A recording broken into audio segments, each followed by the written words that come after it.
Hello, it's Debbie Gilbert from the Business Awards show, and I'm also the founder of the Best Business Women Awards. And today, I'm delighted to be joined by Alison Edgar MBE, who I met many years ago at a business exhibition, and she was one of the speakers. And if you just see someone and you listen to them and you think, wow, this woman is amazing. That is exactly what I thought that day. And we've kind of bumped into each other at lots of different events over the years, including the Business Book Awards and various other things that have come about. House of Lords, we bumped into each other last week. You were coming in and I was going out. And Alison and I sort of followed each other's journeys. And I just said to her, please come on my podcast, because I felt she has so much wisdom to share, because she's been working with entrepreneurs and big companies for many years. And I'm going to let her talk about her story today. And she's going to share lots of business tips as well. And we're going to hear about an upcoming event that she's got taking place in January next year. So welcome, Alison. Oh, thank you so much, Debbie. I've been wanting to come on for ages, so thank you so much for the invitation. And yeah, I mean, but it's always unusual when somebody like sort of reads your bio or the things that you've done, because you know yourself as a woman in business, sometimes you just get up and you do, don't you? You forget about the things that you've done or where you came from. And for me, like, I didn't start my business until I was 46, and it wasn't something I ever aspired to do. But I think, again, especially as females, sometimes we're kind of thrust in there because maybe the options aren't always open to us to do the other things that we would want to do. So that's where, when I started the business, and then look at that, we're still here and we're on the podcast. Amazing. So let's go back to that time. So what made you start a business at the age of 46, and what was the business? So I had worked in corporate. So my background originally was hospitality. I worked for Radisson's in Sydney in Australia. I worked for Southern Suns in Cape Town in South Africa. So I came from a really strong hospitality leadership background. Then I travelled for 6 years. I was supposed to go for 6 months, Debbie, and I wasn't very good at timekeeping. It took me 6 years to return to the UK. And when I came back, I then went to work for BT in the first ever call centre that they opened in Motherwell, doing direct mail, direct response. And it turns out I was really good at sales. And I think I was really good at sales because I came from a hospitality background. Because, like, one of my things is, like, when I believe when it's delivered correctly, sales and customer service is exactly the same thing. So I then, after BT, went to work for Dow Egberts, the coffee company, then went to work for Yellow Pages. And honestly, that was my dream job, Debbie. Honestly, they rejected me the first time I applied, and they said no. And they said, go and get the field sales skills, which is when I went to Dow Egberts. And then I come back knocking on the door going, I'm here, I'm ready. And they let me in. And honestly, it was just like, it was 1998. The salary was brilliant, the perks were brilliant, the company car was brilliant. And again, I'm from Clydebank, just outside Glasgow. So my mum was a cleaner, my dad worked in the shipyards. Like, I never, I suppose I aspired and had a goal to do that sort of stuff, but I never really thought it would be achievable. So I think that was a big life lesson, even at that age, to go into work for the company that was my dream job, was like, never hold yourself back. Just keep going. If you really want it, you will achieve it. So I worked for them, and this is where I worked for them for 15 years, just short of 15 years, and I never missed a target. I did really well. I won the prizes, I won the trips. I had my kids during that period of time. I've got 2 boys. And so again, I just thought, this is where my life is, where I'm at. But sometimes when you do work in an organisation, the pace of change isn't the pace that you desire. And it was a statement from the CEO of the company. We went to a roadshow, and the CEO said, right, we've got the direction for the company moving forward. We're really excited to announce it. We've bought more paper directories because that Google thing will never catch on. Yeah. It was like a stake to my heart, because of the hospitality background, I can't sell something I don't believe in.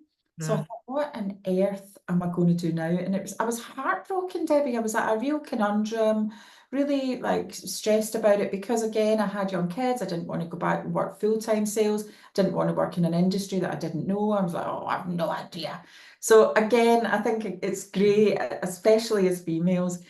You've always got a wee bestie, haven't you, that you can pick up the phone to. So my bestie is Lorraine. So Lorraine and I went to school together, and she also comes from hospitality background.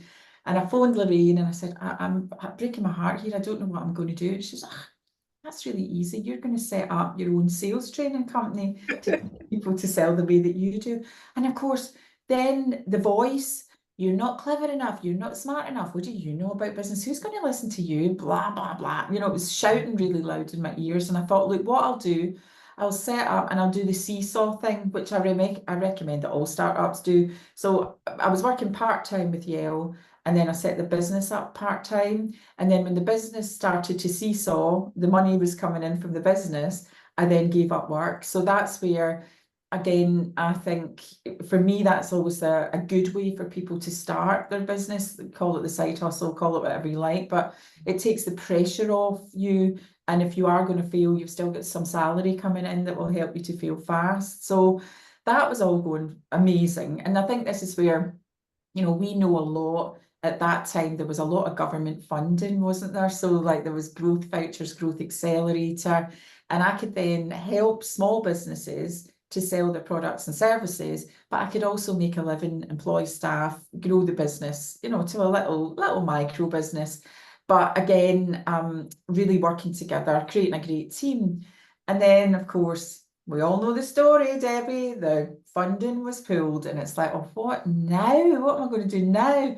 So back on the phone to Lorraine. Lorraine, what am I going to do now? She goes, oh, you're going to write a book. I'm like, yeah. The voice comes back. You're too stupid. You're dyslexic. You can't read. You can't write. You can't. Oh. And I had to, again, there was a lot of tears going through the writing of the book, but I think writing the book, well, so the first book, Secrets of Successful Sales, was by far one of the best things that I ever did, because it then helped to change my profile. So I helped the small businesses that had no money to teach them how to sell and sustain their business.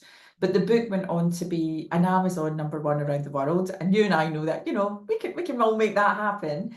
But again, the fact it went international was great. They translated it into Danish. They use it as the framework in Ireland for all the apprenticeships. So anybody that's doing a sales apprenticeship uses the framework of my book, which again, madness. And then it was a WH Top 10 business book. So I got all the selfies from the airports and the train stations. And then The Independent voted it one of the top business books written by a woman in 2019. So I think, you know, those accolades of the book, you know, when you've got the accolades and you keep pushing, I think that's where it gives you that confidence to think, right, okay, I'm kind of getting there. But even now, like, my confidence some days is better than others. So, you know, I say that, but I think like everyone, you have your up and down days with your confidence around your business. I think everybody does. And I think it's good that you're sharing that, because often when you see people on social media and, you know, looking at your profile and what you've achieved, you know, you wouldn't think that you might get some down days or self-doubt, because you come across as so incredibly confident. And I think that's a really lovely thing to share, that you do get those days where you feel like that. Yeah, some days. So we're going to talk about this, but I'm doing my first live event, ticketed event in 5 years. I mean, Well, let's talk about it now. How exciting. Oh, we can talk about it now. So the reason that I'm doing this, because, you know, my business now has evolved. So I'm working with a lot of large organizations. So now I'd say I'm a motivational speaker, leadership, top performance, and things like that. So taking what I've done in my own life, taking the stuff from the research, and also the research on entrepreneurs to help employees of organizations become entrepreneurs. So that's where they can join, and that's kind of what I'm doing now. And it's off the back of the second book, which is Smash It, The Art of Getting What You Want. So that all kind of just made perfect sense. But what it did leave was, you know, those people that I set out originally to help. When I started the small business, you know, training company and writing the book, there was this lot of people that just needed a wee bit of Alison Edgar, a wee bit of the enthusiasm, a bit of the skills.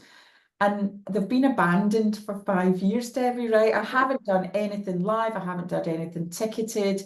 Everything's been behind closed doors. So the original sort of fan base of the people that loved what I did, they can't get access to me live. So I was at an event in Bristol and I was doing a panel or a fireside, and somebody in the room put up their hand and said, Alison, I've not got a question, I've got a statement. I'm like, here we go. He said, you used to run, and the ones that we ran back in the day were called easy peasy sales, right? And again, they were £99 or £129 or something like that. They were, again, it was a volume type of event.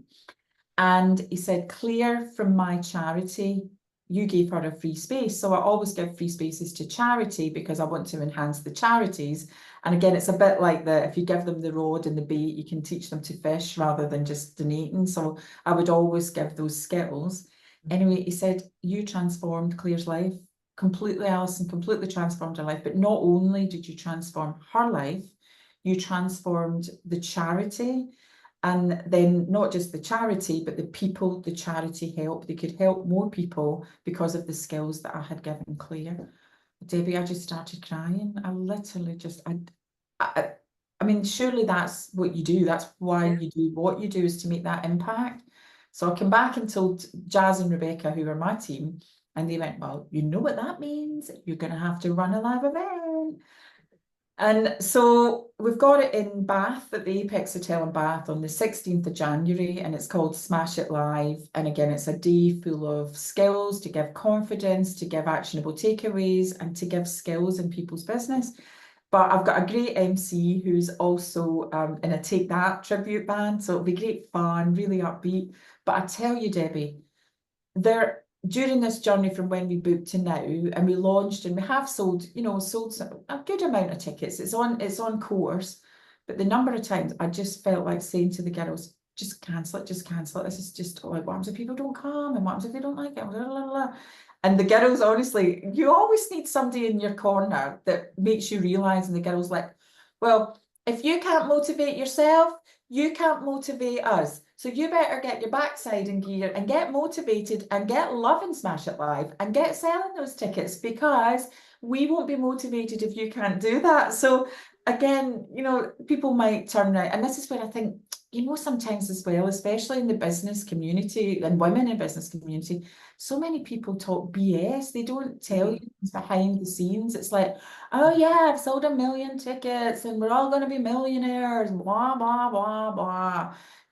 I think you don't often hear the truth, especially from people who are doing quite well, that it's not a smooth journey. It is hard. And and people will book tickets late. I mean, everybody since the pandemic, because obviously events is one of the main parts of my business.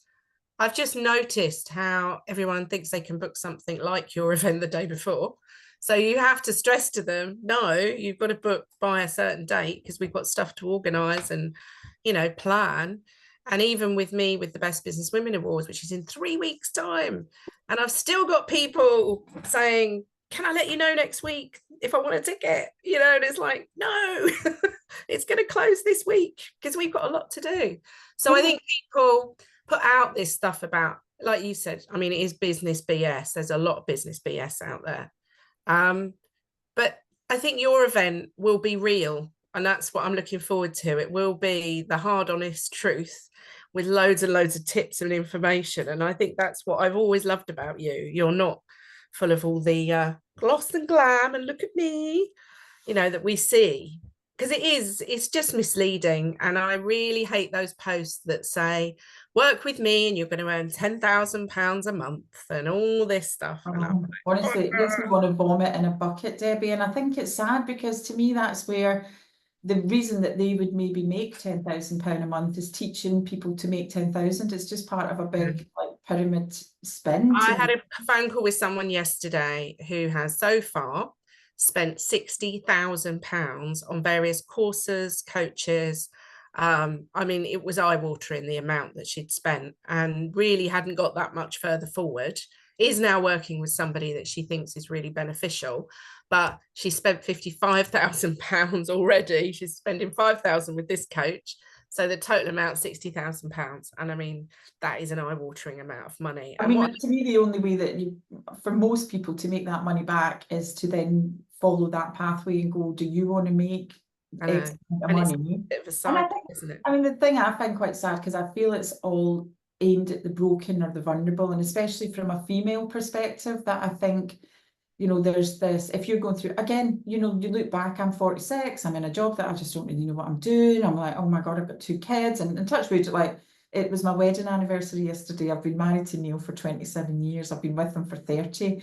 But he is not, I don't mean he's not Team Alison, he is, but he doesn't get involved in the business. I don't talk to him anything about the business because he's got opinions that I don't want to hear. Do you know what I mean? So I surround myself with people that give me the right opinions. But if you can imagine somebody at my age that was maybe bereaved or divorced or had lost their job, and they don't have a Lorraine, or they don't have, like, you know, that support network, they're vulnerable and susceptible to the dream life that's sold to them, and you too can make 10 grand a month or whatever, and they go, yeah, I'll spend money on that. And to me, that's one of the saddest things that I see in the coaching space in its entirety. And I'm not saying it's like it's one size fits all, but there is definitely manipulation in that space. And I feel the manipulation comes to women who have gone through a really tough time. So it's filthy, in my opinion. That industry should be regulated. That should not be allowed to happen. Yeah. Because I feel the techniques they use, it's not sales techniques, it's manipulation techniques, and it goes against everything that I stand for. It is, and it's quite scary, and it's on the increase, and I've seen it, probably like you, over the last sort of 5-7 years, grow and grow and grow, and it's quite scary. Oh, so let's talk about awards, because this is the Business Award Show. And you've got quite an interesting story about how an award win benefited you, and how it was almost like a roller coaster sort of effect of what happened. So share a bit about that. It completely changed the game. And I think this is where anybody, and I can remember at the start of my journey being asked by the Chamber of Commerce, Debbie, to enter the Startup Business of the Year, right? They're like, come on, you know, just put your entry in, and you know, even if you don't win, it will give you experience in entering awards. You'll get feedback, you can see where you can improve. And I was like, no, I can't enter an award. I'm not even making profit. You know, at this stage of the game, I think I'd maybe turned over, I don't know, I want to say 50 grand or something. I'm like, oh no, like I'm not a proper business. And, you know, the whole imposter syndrome. I was like, no, I can't enter. And off the record, the girls that ran the chamber said, Alison, if you had entered and you'd have put through not just like your turnover, but all the things you've been doing and the direction and all that kind of stuff, there's no doubt in our mind that you would have won that. And I'm like, I should have entered that award. So again, I think that's a lesson for people that are maybe contemplating entering your awards and think they're not good enough, or they don't want to put the time in because they don't think they're going to win. I think it just gives you, it's a bit like going for interviews for jobs, isn't it? You might get it, you might not, but if you don't, you'll have learned something and you'll get better at being interviewed. So I had entered it was for one of the newspapers in Bristol. So despite the accent, I'm based in the southwest, like you did, your neighbour now. Yeah. And it was the Bristol Evening Post Women in Business Awards, and I won Mentor of the Year. And again, I was like, oh, I can't believe that. I was really happy. I've never seen a plaque as big in my life. Like, it's about the life-size plaque. But again, it's not just about winning the award. It's about what you do with winning the award. And to me, award winning takes you into the PR stratosphere. And you can put that out locally. It helps your credibility. You know, I don't have to tell you that. I'm not teaching my granny to suck eggs, Debbie, but just those things. No, but it's good that you're mentioning this, because this is the emphasis that we need to get across to our listeners. It's not just about the award. It doesn't end when you've got the award in your hand. That is the beginning of the award, isn't it? 100%. And also what it does do is help your name be SEO'd, right? So this is the point about why you should enter. So not this, obviously we've just had an election. I think it was like, I want to say maybe there was probably an election about 2015-ish, can't really remember. Anyway, the researchers were looking to do, Steph McGovern was still doing BBC Breakfast. She was the business editor. and they were taking Steph in this butty van around the country to different parts to talk to this, well, again, a whole variety of voters, but obviously I'm the voice of sort of small business. So they were looking for a businesswoman in Bristol to come on the show, talk about the politics. And again, I'm non-political, so I always bring it back to business. Anyway, they Google whose name comes up at the top because I had won the award. Boom, that was me. So, and I think there's two sides to that. So again, it's always saying yes to these opportunities. I even got a speeding fine on the way down the M32, I think it was, because I was desperate to get there. And then they interviewed me live on TV, so that was all brilliant. But another one of the tips is, and again, off the back of the award, I was like, right, they said, oh, you did really well, you were really great. And I'm great. When do you want me back, right? So then they booked me to go to Salford for the next part. So again, I'm on with Carol, the weather lady, and we're chatting about the weather, live one thing, and elections, and diddle-a-loo. And then the third one was like about the week before. So from that, I then had 3 BBC Breakfast live appearances. And I thought, well, look, I feel like I'm a natural at this TV, so I want to do more. And then from there, I've obviously done things like GMB, I've done LBC Radio, and I've done an Amazon Prime TV show called Ready, Set, Startup. Tell us about that. Yeah, that's so exciting, honestly. So again, sometimes again, it's also about networking. And I think that's, you and I know the importance that, again, coming back to awards, it's about working that room, building your network, you know, because you never know who can help you when you need them. So, you know, I think having a really strong network and support network is imperative. And that's another thing that, you know, we still, even from that Best Business Award, I'm not, sorry, that's your award, that wasn't the one I was at, but the West of England, the Bristol Post ones, I've just landed a speaking engagement for next year with a mighty fine fee because she was on my table at those awards. And obviously I'm friends with Denise O'Leary. Again, we've done several awards together. And again, it's just grown that network of people. That's going back to 2015, that award win, which is amazing, the traction you've had from it. And you've got someone booking you for next year. Yeah, I mean, yeah, she was on the table. the legacy of awards. That's what I talk about. The legacy is amazing. 100%. So I think it's massive. you had all this stuff from it, and then let's fast forward to Buckingham Palace. Well, I actually went to Windsor. So what was hilarious with this, right? This was like so a complete shot out the blue, Debbie. Wasn't expecting it. So we were sitting there doing the edits, and it was at that part when we were doing Smash It edits. So Kaya, who I think you've met, Kaya, my team never leave me, honestly. They might be in different countries now, but they never leave me. And Kaya and I were doing the edits, and I got a wee bit distracted, to be fair, which happens frequently. And I checked my email, and there was an email from the Cabinet Office. I'm like, and again, for you and I, that's not unusual. It's not unusual for us to get an email from the Cabinet Office. So it's like, well, I was like, an MBE, but literally. And then what happened was, it's very, very strict on who you can tell, when you can tell them, but you're allowed to tell your press officer, right? So I said to Kaya, are you my press officer? And she says, yes, why? And I said, I think I've just been given an MBE. And she said, yeah, I knew that. The man phoned me last week to check your details. And I went, well, how did he phone you? She said, I nominated you 3 years ago. So like she was 21 when she nominated me. So she must have nominated me about 2017. But it was in the bit when I got mine. Normally you've got to keep quiet for 2 weeks, right? You know, I can't tell them to do 2 weeks.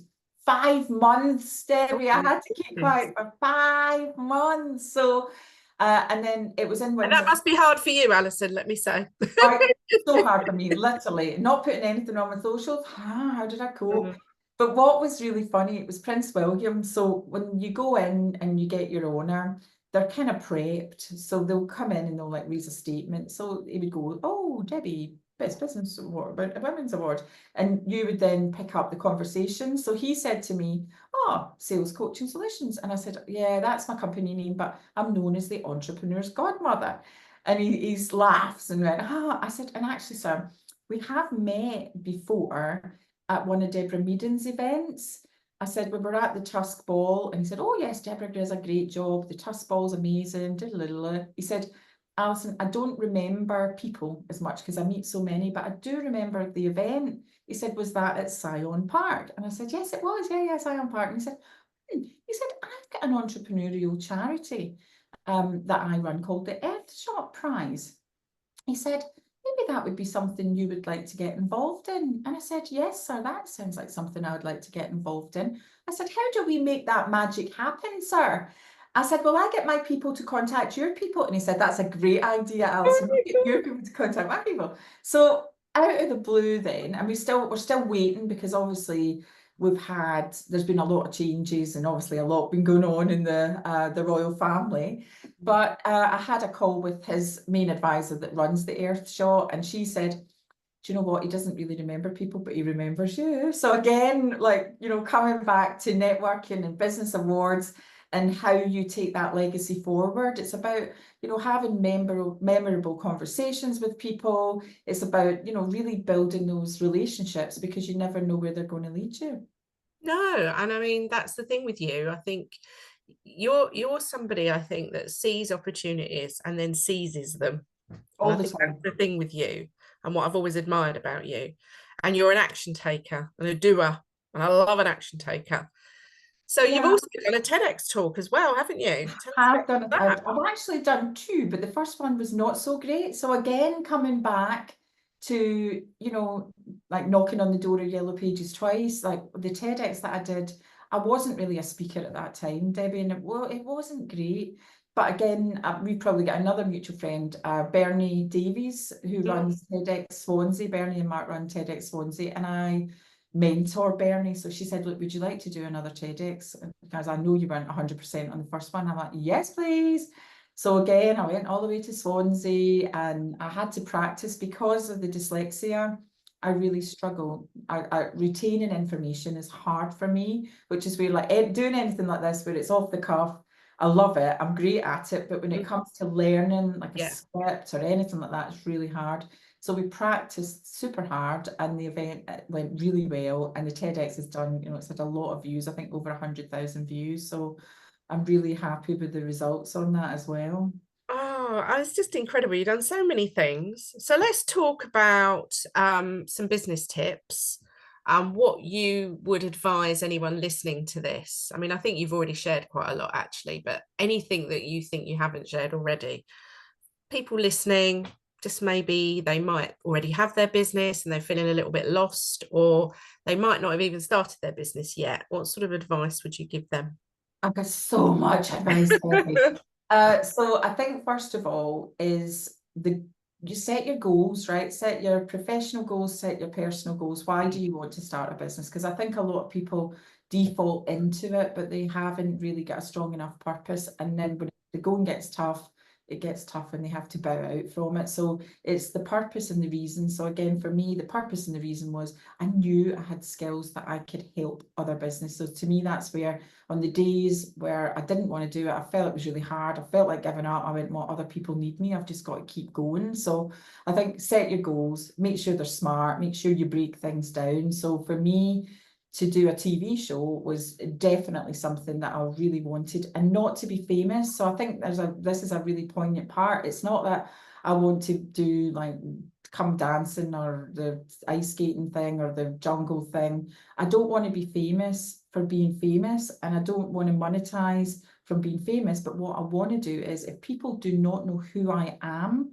I can't help them, because they don't know who I am. So to me, it's always about growing the profile so that I can help more people. And helping more people doesn't mean run to the back, spend 60 grand with me. You know, buy a book. Everything that you need to know is actually in that book. So to me, it's about having that purpose and that strength. The second thing I would say is, I call it the Chumbawamba moment, right? Because I think when you do take things to the next level, I think a lot of people don't want to take it to the next level. They keep it as a wee bit of a hobby business because they're staying in their comfort zone, right? They're still stuck in this. So I talk about my son who used to ice skate for Swindon, right? He was in the ice hockey team. And I'd go and watch people ice skate, right? And watching them. And I'd see people who would go in the middle and fall down, like literally they're all over the place. They're like Bambi on ice. But every single time they fell down, they got back up again. They became a better skater. And then there's the other people that are hanging on to the edge for grim life. Whose idea was this skating anyway? Oh no, I'm going to break my leg. And they're catastrophizing. This is going to be really bad. Oh no, there's the gap. But if you never ever let go of the side, you never experience the glide. So to me, like growing your business, taking it to the next level, you've got to have that direction with your goals, but you are going to have difficult times, and it's chumbawamba, tub thumping. I get knocked down, but I get up again. Nothing's ever going to get me down. Yeah. So to me, it's that belief that it's not every day is going to be a good day. If you think it is, or somebody has told you it is, they're lying. And Exactly. then my third one, again, so many tips. I'm bombarding you with tips. Sales, right? And although I now do not brand myself as a sales expert, I still am. A lot of people don't like sales, so I've had to find titles and topics that people do like, because otherwise it alienates a lot of my audience. But for anybody that has read Smash It, The Art of Getting What You Want, at the very end of the book, I evidence that every single thing that you do in your life is a sale, whether it's getting somebody to make you a cup of tea, whether it's selling a ticket to an event, whether it's growing your profile to be able to write a great entry, you're selling yourself. Everything we do, and see if you can sell, you can do anything. So to me, it's about embracing sales, because that's the thing that will take you onto that next level. And when it's delivered correctly, it is customer service. So don't be afraid to sell yourself. Amazing tips. Amazing. Thank you for sharing those. And going back to the Amazon TV show, is that currently on Amazon at the moment? Yeah, it's on Amazon Prime. So it's called Ready, Set, Startup. And it's a cross between Dragon's Den and The Apprentice. So I think it's 10 entrepreneurs. There's 100 grand prize money, and they've got to go through certain tasks. So again, there's a lot of similarities to another show, but I'm the business mentor. So I go in, and it's interesting, because as the entrepreneur's godmother, people say, what does that do? And I'm like, well, it's double whammy. Like the godmother's there with the tiara and the wand is really nice. But sometimes you need like the godmother, like the godfather with a horsey head in the bed to kick ass. So at the start of it, I'm really nice and I'm doing the mentor, and then I'm doing the judging bit at the end, and whoosh, I'm in harsh. Oh, But it is a TV show, don't forget, and all these shows that we watch that are in reality do have an element of staging in there as well. oh, fantastic. I'm going to go and watch that. That sounds brilliant. Well, thank you for joining us today. This event that you've got coming up, we'll make sure all the links to Smash It Live are in the show notes, and they will also be on the YouTube video in the description. You can connect up with Alison on LinkedIn. You can go over to her website, alisonedgar.com. And if you are available in January, you must come to Smash It Live in Bath. It's going to be amazing. I'm really looking forward to it. So thank you for joining me today and for sharing all your advice and wisdom. You're a very generous lady. You're very generous with your knowledge, and you're such a warm and lovely lady. And I'm so grateful to have you in my network, because we all try and help and support each other, but I always feel you do go that extra mile for people. So thank you very much. Oh, thank you, Debbie. Thank you for having me. Thank you.